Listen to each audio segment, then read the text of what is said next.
यार एक बार सोचो, अगर आज से 10 साल पहले आपने 10 लाख रुपए या तो स्टॉक्स में लगाए होते या रियल एस्टेट में, तो आज की डेट में सबसे ज्यादा पैसा कहाँ होता।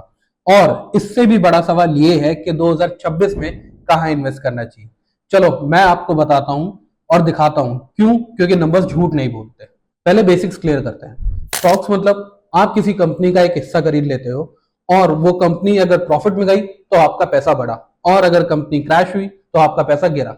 वेरस प्रॉपर्टी का मतलब, रियल एस्टेट का मतलब ये है कि आपने एक प्रॉपर्टी ली और उसके बाद हर साल आपको प्रॉपर्टी पे वैल्यूएशन मिला अपना, प्लस अगर आपने रेंट पे दे दिया तो रेंटल इनकम, मतलब डबल फायदा।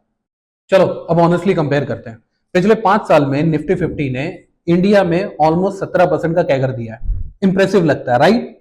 लेकिन एक चीज ये भी ध्यान रखना, 2020 में एक छोटी सी न्यूज ने मार्केट 40% क्रैश कर दिया, विच मींस कोविड आया और सालों और महीने की कमाई एक दिन में वाह। अब बात करते हैं रियल एस्टेट मार्केट की।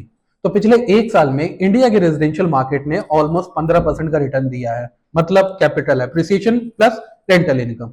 और बेंगलोर में तो ऑलमोस्ट 24% प्राइस ग्रोथ की है। वहीं पे हैदराबाद, नोएडा और मुंबई जैसी सिटीज में डबल डिजिट का एप्रिसिएशन।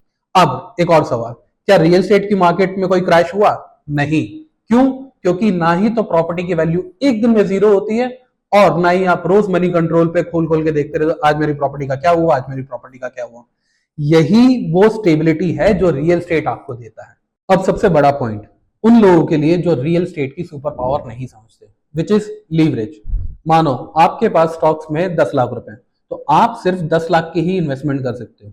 लेकिन रियल एस्टेट में आप एक होम लोन लेते हो और 50 लाख की प्रॉपर्टी आप होल्ड करते हो, वो भी सिर्फ 10 लाख रुपए में।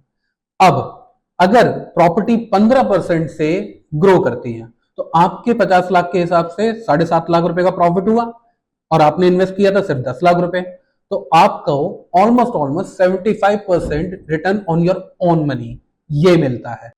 क्या ये स्टॉक्स में पॉसिबल है? बिल्कुल भी नहीं, क्योंकि ये सिर्फ रियल एस्टेट में होता है, और यही है रियल एस्टेट की पावर। और तो और जितने भी अमीर लोग हैं वो अमीर स्टॉक से नहीं बनते, वो बनते हैं रियल एस्टेट से। देखो यार, मैं स्टॉक्स का दुश्मन तो हूं नहीं, लेकिन मैं आपको सच बताऊंगा, स्टॉक मार्केट में आपका सबसे बड़ा दुश्मन आपका खुद का इमोशन होता है। मतलब मार्केट गिरता है तो आप घबरा के बेच देते हो, और मार्केट उठता है तो आप लालच में और ज्यादा खरीद लेते हो। रिजल्ट, आप मार्केट में सिर्फ लूज ही करते हो।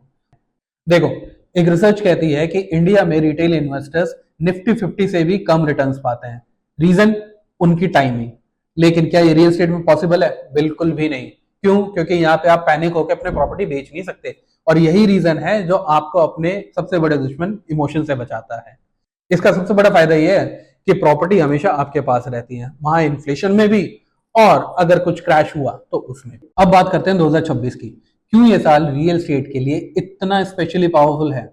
रीजन 1, इंफ्रास्ट्रक्चर का बूम। नोएडा में जेवर एयरपोर्ट हो, दिल्ली की चाहे मेट्रो की फेज 4 हो, या फिर मुंबई का एक्वा लाइन हो, या फिर बैंगलोर में मेट्रो का एक्सपेंशन, ये सारे के सारे पॉइंट मिला के प्रॉपर्टी प्राइसेस को रॉकेट की तरह ऊपर लेके जा रहे हैं। और जो प्रॉपर्टी आज अफोर्डेबल है वो कल प्रीमियम हो जाएगी। दूसरा रीजन, इंडिया की रियल एस्टेट मार्केट $1 ट्रिलियन तक पहुंच जाएगी 2030 तक।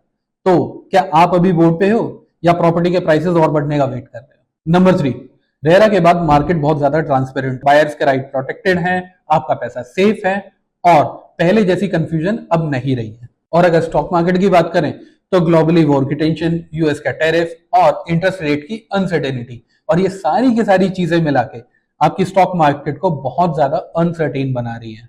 इसलिए अगर आपको स्टेबिलिटी चाहिए then real estate is your answer. तो समरी ये है कि स्टॉक मार्केट आपको देती है uncertainty, emotions and market volatility, whereas real estate आपको देता है leverage, profit, rental income and generational wealth. अगर आप 2026 में सीरियसली इन्वेस्ट करना चाहते हो तो प्रॉपर्टी को सीरियस लो। अगर आपके कोई क्वेश्चन है लाइक लोकेशन, बजट, कहाँ इन्वेस्ट करें, तो नीचे कमेंट करो, मैं पर्सनली आपको रिप्लाई करूंगा। अगर ये वीडियो आपको अच्छी लगे तो वीडियो को लाइक करें, शेयर करें अपने उन दोस्तों के साथ जो आज भी कंफ्यूज हैं कि कहां पे इन्वेस्ट करें और कहां पे नहीं। मैं Gaurav Phogat from Provident Capital. See you in the next video. जय श्री कृष्ण।